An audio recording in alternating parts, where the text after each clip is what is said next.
आशा करते हैं कि आप लोग बहुत अच्छे होंगे। चलिए सभी छात्रों का स्वागत है आपके अपने इस चैनल स्टडी विद टाइगर पे। मैं हूं आपका सर मनोज कुमार मिश्रा। तो जैसा कि हम आपको क्रमशः प्रैक्टिस पेपर कराते चले आ रहे हैं UPSSC के, उस क्रम पे आज हमारा है महत्वपूर्ण साइंस के कुछ क्वेश्चन। तो आइए देखते हैं, आप हमारे साथ बने रहिए और साइंस के कुछ महत्वपूर्ण क्वेश्चनों को। जिसमें से सबसे पहला जो क्वेश्चन है वो हमारा है कि हमारे शरीर में रक्त का जो दाब होता है, हमारे शरीर में रक्त का दाब होता है, विकल्प आपका जो ये है वो वायुमंडलीय दाब से कम होता है, वायुमंडलीय दाब से अधिक होता है, वायुमंडलीय दाब के बराबर होता है या उपरोक्त में से कोई नहीं। तो ये देखते हैं कि जो शरीर में हमारे रक्त का दाब होता है वो वायुमंडलीय दाब के किस पोजीशन में होता है। तो हमारे शरीर में जो रक्त का दाब होता है वह वायुमंडलीय दाब से अधिक होता है। अगर हमारे शरीर में रक्त का दाब वायुमंडलीय दाब से अधिक ना हो तो जो वायुमंडल का दाब हमारे शरीर के ऊपर पड़ता है उस प्रेशर को हम झेल ही नहीं पाएंगे, क्योंकि वायुमंडल भी हमारे शरीर पे एक बहुत बड़ा दबाव डालता है, लेकिन जो रक्त का बढ़ा हुआ दबाव होता है वो उसको मेंटेन कर लेता है।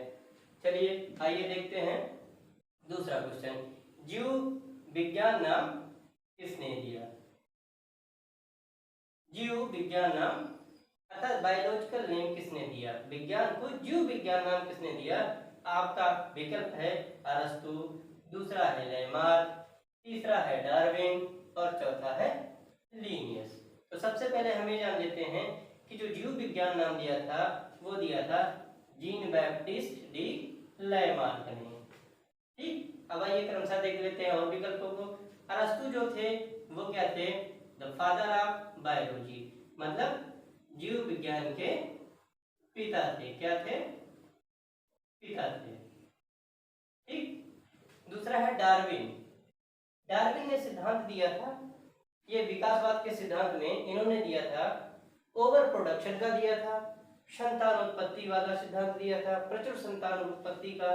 दूसरा जो सिद्धांत इन्होंने दिया था वो सर्वाइवल ऑफ द फिटेस्ट का सिद्धांत दिया था, अर्थात इनका कहना था कि पर्यावरणीय दशाओं के अनुकूल जो भी होगा वह जीवित रहेगा और उन दशाओं के अनुकूल जो नहीं होगा उसका अस्तित्व खत्म हो जाएगा। आइए तीसरा देखते हैं, कैरोलस लीनियस। इन्होंने वर्गीकरण का सिद्धांत दिया था, इसको हम बोलते हैं द्विनाम वर्गीकरण का सिद्धांत। क्या दिया था? द्विनाम वर्गीकरण का सिद्धांत। तो हमारा जो आंसर इसका होगा वो होगा लेमार्क, अर्थात जीव विज्ञान नाम लेमार्क ने दिया था। लेमार्क ने भी विकासवाद के सिद्धांतों में से बताया था कि मनुष्य जिन अंगों का उपयोग करता है वो अंग अत्यधिक विकसित होते चले जाते हैं और जिन अंगों का उपयोग करना बंद कर देता है वो अंग धीरे धीरे स्वतः समाप्त हो जाते हैं। जैसे बहुत पहले आपने सुना होगा कि बहुत पहले जब आदम मनुष्य था तो उसको पूंछ हुआ करती थी, लेकिन जैसे जैसे ही उसका उपयोग खत्म होता चला गया वो पूंछ खत्म होती चली गई और अंततः खत्म होती गई। इसी सिद्धांत पे दूसरा लेते हैं एग्जांपल, जिराफ। पहले जिराफ छोटे हुआ करते थे लेकिन वनस्पतियां थोड़ी सी ऊंची हुआ करती थी। फिर जिराफ का प्रमुख भोजन वनस्पतियों का आहार है, छोटे छोटे पेड़ पौधों की पत्तियां खाते हैं। पेड़ पौधे बड़े हो गए और जिराफ छोटे रह गए, तो जिराफ ने क्या किया? अपनी गर्दन उठा करके पत्तियों को तोड़ना शुरू किया। इसी क्रम में वो गर्दन उठा करके पत्तियों को तोड़ते रहे और गर्दन उठाने के क्रम में उनके गर्दन का विकास हो गया। तो आप देखते होंगे कि गर्दन और टांगों का विकास बहुत ज्यादा हो गया और जो जिराफ आपका होता है बहुत ही ऊंचा जानवर होता है, इसलिए क्योंकि वो अपने अंगों का प्रयोग अत्यधिक करने लगा था। आइए प्रश्न संख्या 3 देखते हैं। प्रकृति में सर्वाधिक प्रचुरता में पाया जाता है ग्लूकोज, फ्रक्टोज, सुक्रोज, सेलुलोज। तो प्रकृति में जो सर्वाधिक प्रचुरता में पाया जाता है वह आपका पाया जाता है सेल्यूलोज। क्या पाया जाता है? सेलुलोज। और ये एक प्राकृतिक बहुलक है। सरल भाषा में इसको यह भी बोलते हैं कि सेलुलोज एक प्रकार का प्रोटीन भी है। आइए क्वेश्चन संख्या 4 देखते हैं। फोटोवोल्टीय सेल संबंधित है। फोटोवोल्टीय सेल सौर ऊर्जा से, नाभिकीय ऊर्जा से, पवन ऊर्जा से, भूतापीय ऊर्जा से।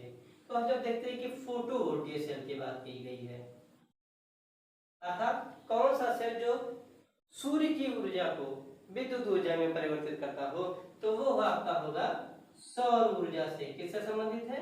सौर ऊर्जा से।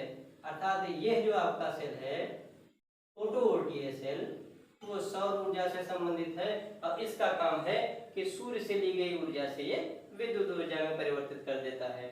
प्रश्न संख्या आपका 5 है। प्रकाश वर्ष किसकी इकाई है? आपका विकल्प ये है प्रकाश की है, समय की है, प्रकाश के प्रवणता की है या खगोलीय दूरी की है। तो सबसे पहले हम जान लेते हैं कि प्रकाश वर्ष आपका है क्या। प्रकाश द्वारा निर्वात में एक वर्ष में चली गई कुल दूरी जो होती है वह आपका प्रकाश वर्ष होती है। अर्थात प्रकाश एक वर्ष में निर्वात में जितनी दूरी तय करता है वह आपका प्रकाश वर्ष होता है। कॉमन सेंस लगाइए कि प्रकाश और वर्ष दोनों अलग अलग है। अर्थात प्रकाश एक वर्ष में कुल जितनी दूरी तय करेगा निर्वात में वह आपका प्रकाश वर्ष कहलाएगा। निर्वात का मतलब मीडियम लेस। आइए इसका आंसर खोजते हैं। तो क्या हमने बताया कि प्रकाश एक वर्ष में जितनी दूरी तय करेगा वह क्या होगा? प्रकाश वर्ष होगा। अर्थात ये खगोलीय दूरी का होगा। किसका होगा?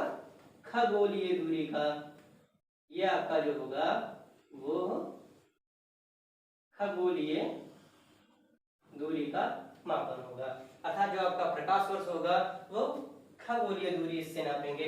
खगोलीय दूरी इसलिए नापेंगे क्योंकि पृथ्वी से ग्रहों के बीच की दूरी बहुत ज्यादा है और सूर्य से जो हमारा जो किरणें हमारे पृथ्वी तक पहुंचती है उनकी भी दूरी बहुत ज्यादा है। इसलिए जब प्रकाश वर्ष की बात करते हैं तो उसे हम खगोलीय दूरी नापते हैं। आइए देखते हैं प्रकाश वर्ष। एक प्रकाश वर्ष कितने के बराबर होता है? तो एक प्रकाश वर्ष जो आपका होता है, प्रकाश वर्ष जो आपका एक होगा, प्रकाश वर्ष, एक प्रकाश वर्ष आपका होगा, एक प्रकाश वर्ष जो होगा वो आपका होगा 9.46 गुणे 10 की घात 15 मीटर के। क्योंकि दूरी किस में नापी जाती है?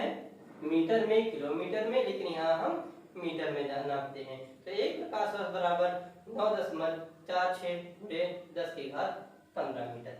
यही एक क्वेश्चन और हम देखते हैं कि दूरी नापने की जो सबसे बड़ी इकाई वो क्या है। तो जो दूरी नापने की सबसे बड़ी इकाई है वो आपका है पारसेक। क्या है? पारसेक। पारसेक दूरी नापने की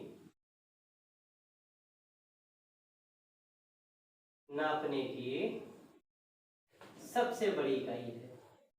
सबसे बड़ी इकाई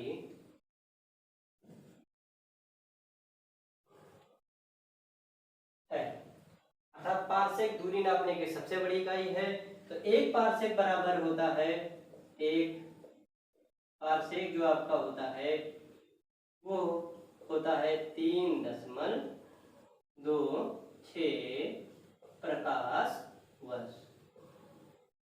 प्रकाश वर्ष अर्थात एक पारसेक में 3.26 प्रकाश वर्ष होते हैं। इसलिए दूरी नापने की जो सबसे बड़ी इकाई है वह आपका है पारसेक। आइए फटाफट इसको हम रिवीजन करते हैं। तो हमारे शरीर में जो रक्त का दाब होता है वह वायुमंडलीय दाब से अधिक होता है क्योंकि वह हमें संतुलन प्रदान करता है। दूसरा है जीव विज्ञान। नाम किसने दिया था? जीव विज्ञान नाम आपके दिया था लेमार्क ने। तीसरा है प्रकृति में सर्वाधिक प्रचुर मात्रा में क्या पाया जाता है? विकल्पों में प्रकृति में सर्वाधिक प्रचुर मात्रा में सेलुलोज आपका पाया जाता है। एक प्राकृतिक बहुलक होता है, इसे हम सरल प्रोटीन भी कहते हैं। फोटोवोल्टीय जो सेल संबंधित है वो है सौर ऊर्जा से। प्रकाश वर्ष किसकी इकाई है? प्रकाश वर्ष आपके खगोलीय दूरी की इकाई है। एक प्रकाश वर्ष बराबर 9.46 × 10⁻15 मीटर। एक पारसेक जो होता है वो दूरी नापने की सबसे बड़ी इकाई है, और एक पारसेक जो आपका होगा वो 3.26 प्रकाश वर्ष के बराबर होगा। प्रकाश वर्ष उसे कहते हैं कि जब प्रकाश निर्वात में एक वर्ष में जितनी दूरी तय करता है उसे हम प्रकाश वर्ष कहते हैं। चलिए इन्हीं क्वेश्चनों के साथ साइंस का क्वेश्चन आज का हमारा खत्म होता है। तो जैसा कि आप जानते हैं कि ये आपका अपना चैनल है, क्वेश्चन को बहुत अच्छी तरीके से पढ़िए, रिवाइज करिए, और आपको पता ही है कि आपके यूपीएससी आयोग ने पेट की डेट एग्जाम की क्लियर कर दी है। वो डेट आपका 28 और 29 अक्टूबर 2023 है। तो जितना भी समय बचा है ज़्यादा से ज़्यादा प्रैक्टिस करिए, ज़्यादा से ज़्यादा क्वेश्चन करिए और पढ़ते रहिए, क्योंकि आपको पता है कि पेट के थ्रू बहुत ही कम बच्चे नेक्स्ट एग्जाम के लिए सेलेक्ट किए जाते हैं। इसलिए आप बहुत अच्छे मार्क्स जब लेके आएंगे तभी आप नेक्स्ट लेवल का एग्जाम देने पाएंगे। इसलिए सीरियसली आप लोग यूपीएससी पेट की अच्छे से तैयारी करिए, प्रैक्टिस पेपर करिए और साथ साथ क्वेश्चन को सॉल्व करिए। चलिए इसी के साथ क्लासें हमारी यहीं ख़त्म होती हैं। जय हिंद, जय भारत।